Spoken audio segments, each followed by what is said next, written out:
How to unarchive a story on Instagram? Alright, before diving into the video, here's something you should know. Instagram does not have a direct unarchive button for stories like posts, but you can reshare or add the story from your archive. So for that, just open your Instagram, click on your profile on bottom right corner, and from here, click on these three lines on top right corner. Alright, from here, you can see this option archive. Just click on it. Now just click on any one of these stories.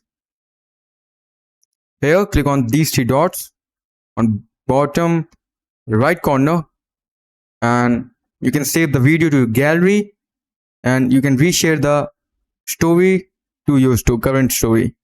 Click on share. Now, as you can see, that's it for the video. Thanks for watching.